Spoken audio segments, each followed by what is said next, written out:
Alors, on a eu une pause de peut-être 1 mois ou 2. Ma mémoire est imparfaite sur cela. Mais on veut continuer à parler un peu de l'histoire de la Bible. Donc, on a déjà parlé des années ou des, siècles précédents. Et là, on est rendu autour du 16e siècle. Donc, techniquement, les années 1500 à 1600.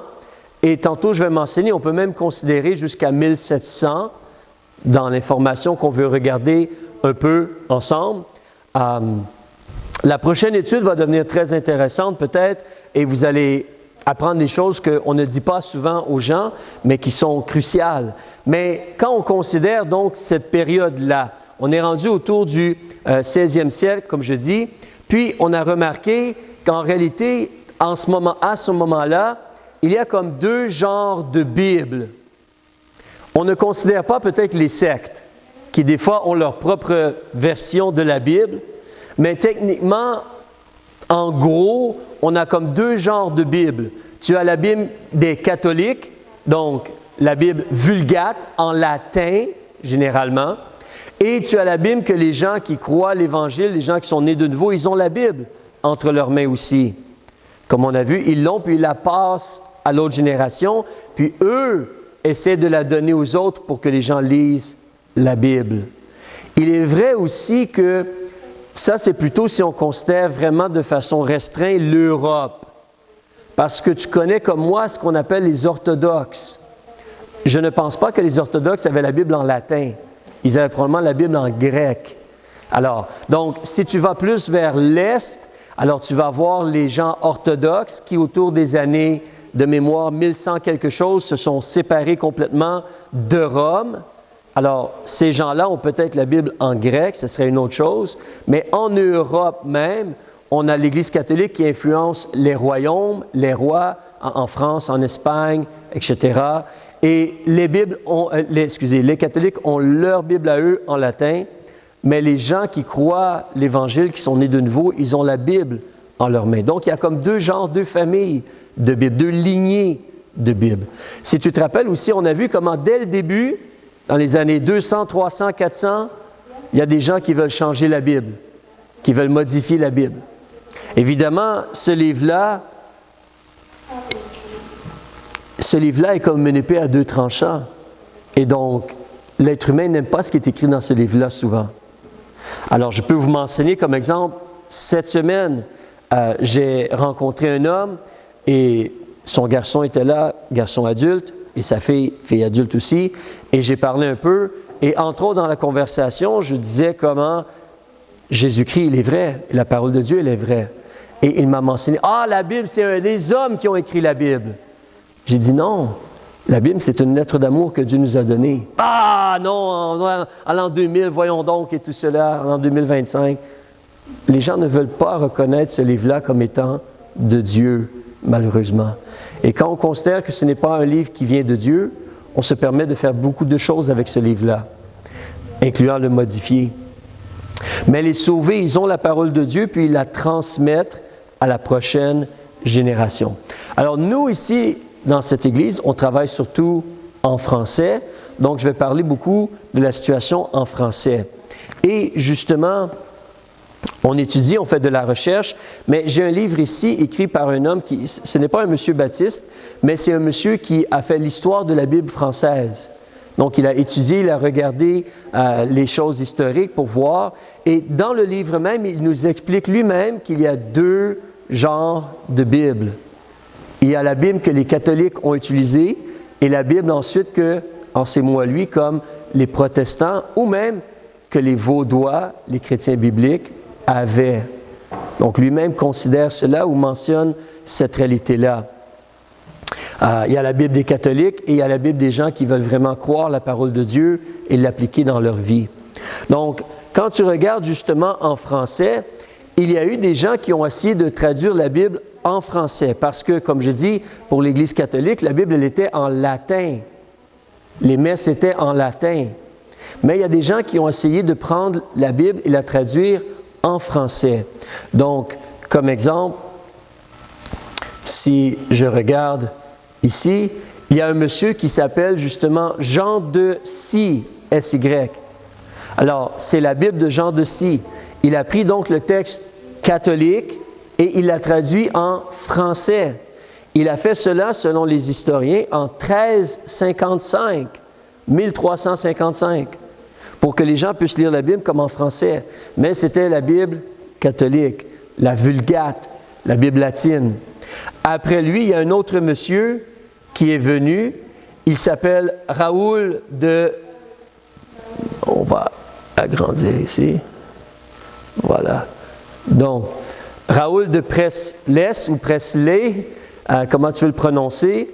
Je ne sais pas, je ne suis pas certain, mais on le voit ici présenter la Bible au roi Charles V de France, en français. Donc lui aussi, il a pris la Bible en latin et il a traduit en français. Tu peux le voir ici, comment ça nous mentionne justement. C'est un précurseur français de l'humanisme. Il est surtout connu pour sa traduction de la Bible en 1377, qu'il a dédié au roi de France. Mais vous savez, les rois français, ils étaient catholiques. Vous vous rappelez les Trois Mousquetaires comme exemple et toutes ces choses-là? Alors, c'était main dans la main avec l'Église catholique. Et donc, mais lui, il a travaillé pour avoir une Bible en français, il l'a traduit. Après cela, il y a un autre monsieur qui est venu et ce monsieur-là s'appelle Jean de Reuilly. Je vais agrandir aussi ici. Tu peux voir son nom ici en haut, Jean Reuilly. Donc, la Bible en François. C'est très vieux. Ça, c'est l'édition 1514. Tu peux l'acheter sur Amazon si tu veux. Mais c'est une Bible catholique traduite en français. Il a fait la première édition en 1496. Mais toutes ces Bibles-là que je viens de mentionner, ces trois Bibles-là, c'est des gens qui ont essayé de prendre la Bible catholique et la traduire du latin au français. Alors, mais ces Bibles-là ont tous des problèmes similaires. On a des mots manquants, on a des phrases manquantes, des versets manquants. Et les gens qui croyaient l'Évangile n'utilisaient pas ces Bibles-là. C'est l'Église catholique et les gens sous l'influence de l'Église catholique ou les rois qui recevaient ces Bibles-là. Les gens qui croyaient la Bible, les Vaudois, ils ont la Bible entre leurs mains, ils la lisent, ils l'enseignent, ils la prêchent, ils essaient de la propager à travers l'Europe. Ils essaient de faire cela. Justement, encore là, ce livre-ci mentionne d'une réalité historique. Et si vous allez sur l'Internet, la même mention, elle est faite sur des sites protestants, si je pourrais dire. Mais en 1532, deux messieurs protestants, donc ils n'étaient pas catholiques, ils n'étaient pas vaudois aussi, ou des gens qui étaient nés de nouveau, ils étaient des protestants, des gens qui avaient comme quitté l'Église catholique. Mais deux messieurs, un de ces messieurs-là, il s'appelle Guillaume Farel. Alors, Guillaume Farel, en anglais, William Farel. Il y a un autre monsieur, M. Saunier, je n'arrive pas à trouver une photo de M. Saunier, mais Guillaume Farel, donc c'est quelqu'un qui, justement, était un protestant, qui a sorti de l'Église catholique et qui a commencé à prêcher la doctrine protestante. D'accord? Il a travaillé avec Jean Calvin. Il est allé, justement, en Suisse, comme, je suis en train d'oublier le mot peut-être écrit là, à quelle ville il est allé encore où il y avait Jean Calvin? J'ai un blanc de mémoire. Pardon? Non, pas Neuchâtel, c'est à Genève. À Genève. À Genève, ensuite, en Suisse, où il y avait justement un grand centre, et c'est là que Jean Calvin a fait beaucoup de choses aussi. Mais, donc, ce monsieur-là, William Farel, et M. Saunier, ils sont arrivés donc vers les gens qui n'étaient pas catholiques, qui croyaient la Bible. Alors, les protestants sortent de l'Église catholique et réalisent qu'il y a des gens ici qui ne sont pas catholiques, qui croient la Bible. On les appelait des Vaudois parce qu'en français, tu as un mot qui s'appelle ou qui s'écrit Vaux, V-A-U-X. Ça n'a rien à voir avec les vaches. C'est à cause d'une vallée, les montagnes, les Alpes en Europe. Ces gens-là habitaient sur les flancs de montagnes, donc on les appelait des Vaudois à cause de cela. Ils se réfugiaient là parce que là, ils étaient plus en sécurité que parmi les grandes villes qui étaient contrôlées par les gens catholiques. Donc, mais ces gens-là, quand ils sont arrivés donc vers les montagnes, M. Farel, M. Saunier, ils ont rencontré ces gens-là vaudois. Et ce livre-là mentionne les pasteurs, appelés des barbes, de ce groupe-là, de ce groupe vaudois, leur ont montré comment ils avaient la Bible entre leurs mains. Ce n'était pas la Bible catholique. C'était la Bible qu'ils avaient, qui était passée de génération en génération parmi les gens qui croyaient, qui prêchaient l'Évangile, qui étaient nés de nouveau. Ils avaient la parole de Dieu entre leurs mains. Ce n'était pas la Bible catholique. Et donc, quand le mouvement protestant a débuté, en réalité, les protestants, ils ont essayé de réformer. C'est pour ça qu'on appelle ça la réforme. Ils ont essayé de réformer dans l'Église catholique, mais en grande partie, ils se sont plutôt comme fait mettre dehors. Ils ont été forcés de quitter l'Église catholique. L'Église catholique ne voulait pas être réformée. Et c'est là que, justement, ils ont débuté leur dénomination, que ce soit Luther en Angleterre. En France, il y avait les réformés et la persécution est venue. Ils ont quitté vers la Suisse. Et là, tu vas voir les églises réformées en Suisse ou les églises presbytériennes en Écosse et ainsi de suite, en d'autres endroits. Mais le mouvement protestant, c'est des gens qui ont été forcés de quitter l'Église catholique et ils ne voulaient pas la doctrine techniquement ou ils ne voulaient pas la Bible des catholiques. Et donc, ils ont agi pour avoir une Bible entre les mains. Ils sont arrivés face à face avec des gens qui avaient déjà la Bible. Comme je mentionne, les Vaudois, ils avaient déjà la parole de Dieu entre leurs mains. Un autre personnage qui se présente dans l'histoire pour les gens francophones, c'est ce monsieur-ci, monsieur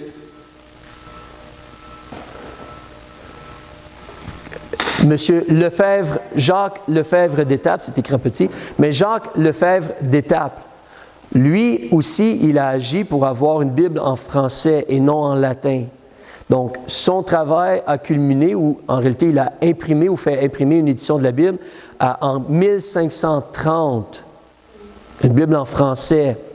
Ce monsieur-là, il a été ordonné prêtre. C'était un prêtre. Et techniquement, ce monsieur-là, il n'a jamais quitté l'Église catholique. Il n'a jamais officiellement quitté l'Église catholique. Il a toujours été comme un catholique. Il ne s'est jamais séparé de l'Église catholique.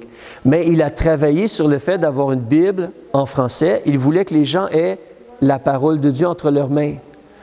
Mais il a pris la Bible catholique, la Bible latine ou la Vulgate, et il a essayé de la traduire en français.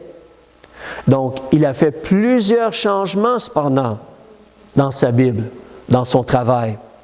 Les gens nous disent que le Nouveau Testament, quand il a traduit le Nouveau Testament pour que ce soit en français, en 1523, il y avait 59 différences entre son Nouveau Testament et le Nouveau Testament catholique de la Vulgate.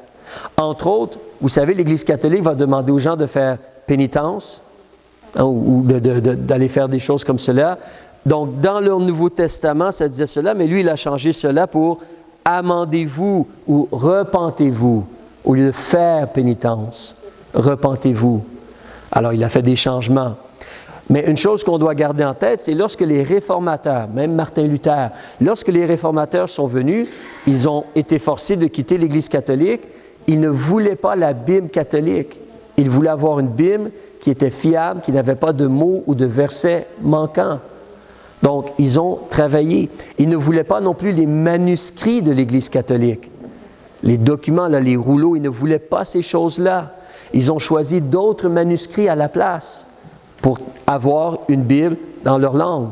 Donc, ces réformateurs-là, de différents pays ou de différentes langues, ont pris le texte grec et ont traduit la Bible en leur langue.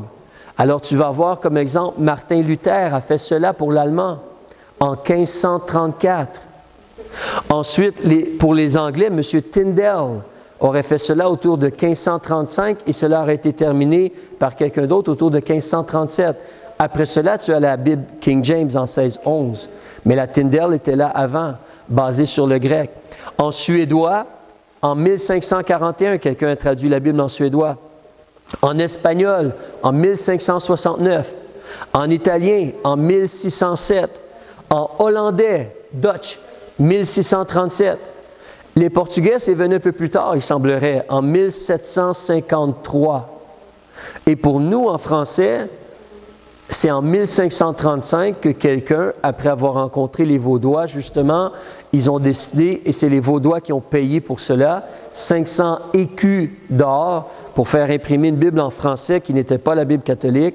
C'est un monsieur qui a fait cela, qui s'appelle Pierre-Robert Olivetan, en 1535. Une Bible en français du temps de l'époque. C'est disponible encore, tu peux la trouver sur l'Internet. Je la lisais hier, je la regardais. C'est disponible, tu peux la voir. Évidemment, le français est écrit différemment dans ce temps-là. Donc, c'est un peu plus difficile à lire et la tournure de phrase, elle est un peu différente, mais c'est du français quand même. Et c'est lisable. Mais M. Olivetan a fait cela dans les années, en 1535. Comme je le disais tantôt, on parle du 16e siècle, mais même le 16e et le 17e siècle, donc les années 1500 et 1600, les gens qui sont sauvés, qui sont nés de nouveau, qui prêchent l'Évangile, ils ont la Bible dans leurs mains. Et les protestants, ils agissent pour permettre qu'on ait une Bible fiable entre les mains des gens, pas la Bible catholique. Une Bible fiable entre les mains des gens. Et si vous vous rappelez, une chose qui se produit, c'est qu'il y a un monsieur qui s'appelle Gutenberg qui va inventer la presse avec des blocs qui peuvent être déplacés et on peut imprimer beaucoup plus rapidement. Et cela va servir afin que justement on facilite l'impression de Bible et qu'on remette la Bible entre les mains des gens. Et quand les gens commencent à lire la Bible, ils s'aperçoivent que Rome nous a menti. L'Église catholique nous a menti. Et cela aide à casser le joug, casser le contrôle que l'Église catholique a sur les gens en Europe. Donc, à un moment donné, il va y avoir ce qu'on appelle la contre-réformation. Je vais en parler plus tard, mais à un certain moment donné, l'Église catholique décide de traduire la Bible en anglais et en français. La Reims-Douai, la Bible Reims-Douai, c'est deux villes, pour démontrer qu'ils veulent comme mettre quelque chose entre les mains des gens, agir contre la Réformation ou le mouvement protestant. Mais ces Bibles-là, autour des années 1500, 1600, 1700, ces Bibles-là qui ont été, disons, travaillées, traduites, imprimées, distribuées, ces Bibles-là, généralement, sont demeurées parmi nous. On a encore la Bible de Luther. On a encore la Bible Olivetan. Elle a changé un peu de nom, mais en réalité, c'est similaire à la Bible Osterwald qu'on utilise. Osterwald a juste pris une Bible de Genève et modifié un peu le langage. Et les gens de Genève ont pris le travail d'Olivetan et ont modifié un peu de choses.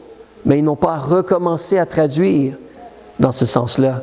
Ces Bibles-là sont généralement demeurées parmi nous et ont très peu de modifications. Des fois, le langage change, la façon d'écrire un mot change, ou des mots changent, de la signification de mots change. Mais on ne parle pas, comme vous voyez dans votre feuille ou dans vos feuilles, on ne parle pas d'enlever plusieurs mots, plusieurs phrases de la Bible. C'est complètement différent de cela. Parce que justement, nous avons déjà réfléchi sur ceci, mais généralement, les gens qui sont nés de nouveau, qui ont décidé de reconnaître Jésus comme leur sauveur, on aime les paroles de Dieu. Et donc, si je viens à toi et je te dis, voilà, j'ai une paire de ciseaux ou j'ai un couteau, un petit canif, tiens, tu peux enlever ce que tu n'aimes pas de la Bible. Tu peux couper ce que tu n'aimes pas de la Bible. Est-ce qu'on va faire cela? Est-ce qu'on va oser enlever des choses de la Bible? Des fois, malheureusement, parce que notre Bible est très usée, elle perd des pages. Mais généralement, on sait qu'on ne devrait rien enlever et rien ajouter à la parole de Dieu. On ne devrait pas faire cela. La parole de Dieu, elle est entre nos mains, elle est fiable. Mais il y a toujours eu ce combat-là, ou ce danger-là, ou ce mélange-là, où il y avait d'autres Bibles utilisées par l'Église catholique, entre autres, et maintenant c'est en dehors de l'Église catholique, mais d'autres Bibles qui disent des choses différentes, qui ont enlevé des mots ou modifié des choses. C'est complètement différent. Donc, c'est là qu'on a le danger. Si tu veux prendre ta Bible, s'il te plaît, en 1 Pierre, chapitre 1, c'est là que les choses deviennent sérieuses. Croyons-nous vraiment que c'est possible de changer la Bible, d'améliorer la Bible, de modifier la Bible? Est-ce qu'on va faire cela? Est-ce qu'on va accepter de faire cela? Certains gens, justement, pensent que c'est correct de faire cela, pour différentes raisons. On va en parler plus dans les prochaines études. Mais lorsque tu regardes dans la première épître de Pierre, chapitre 1,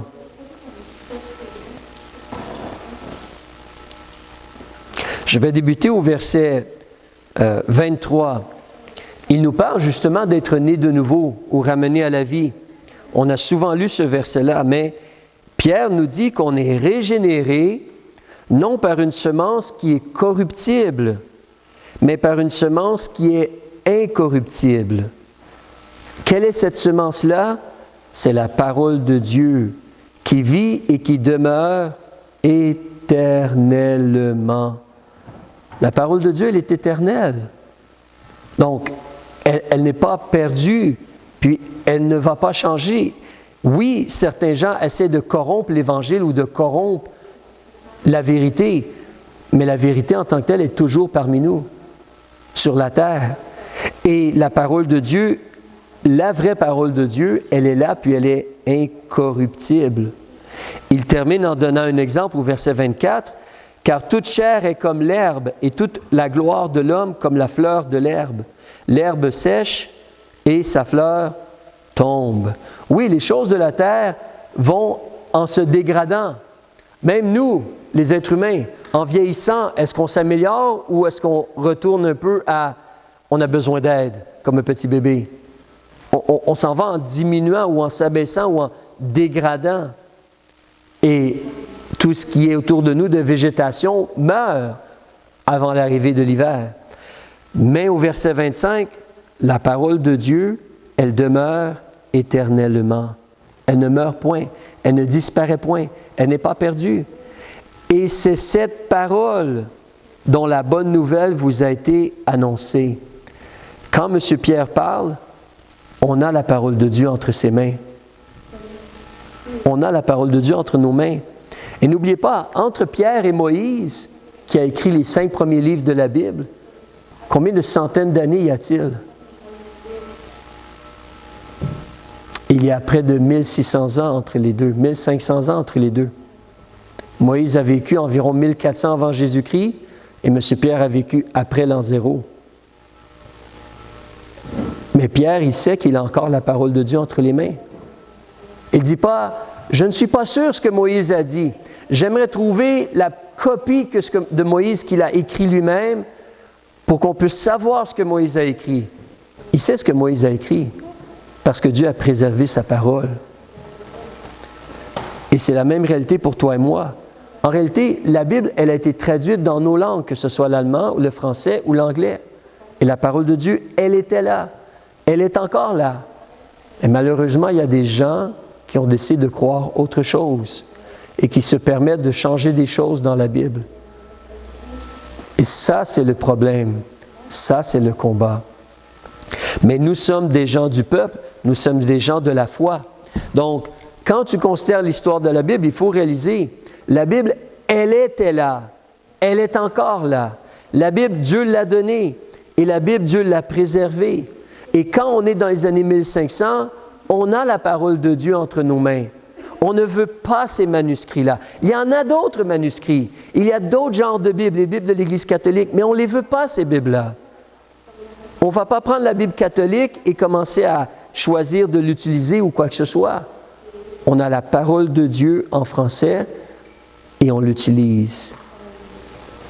Le travail a déjà été fait de traduire la Bible.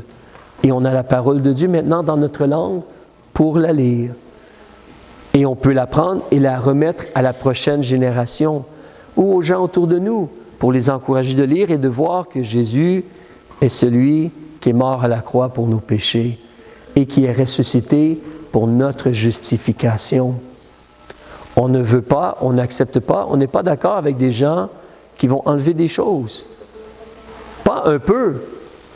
Dans l'Évangile de Luc, Plus de 80 mots ont été enlevés. En anglais, c'est plus de 100 mots. À date, Matthieu 80, Marc au moins 70, Luc 80. On parle de presque de 300 mots enlevés juste dans 3 livres de la Bible. 300 mots. C'est énorme. Alors, je ne veux pas faire un jeu de mots, mais est-ce que notre Bible est un fromage suisse avec des trous? Qu'est-ce que c'est que ça? J'aime le fromage suisse, mais je ne veux pas une Bible avec des trous dedans. Je ne veux pas cela. Alors, donc, mais on peut se réjouir et savoir que Dieu a utilisé des hommes imparfaits, mais Dieu surtout par son esprit a agi pour que tu aies la Bible entre tes mains. Ne laisse pas les gens te mentir sur le fait qu'on cherche encore qu'est-ce qui devrait être dans la Bible. Quel mot, quelle phrase, quel livre devrait être dans la Bible. Non, on sait ce qui doit être dans la Bible. On fait juste la lire et l'appliquer dans notre vie. C'est notre part. Père, on veut te remercier. On te prie que tu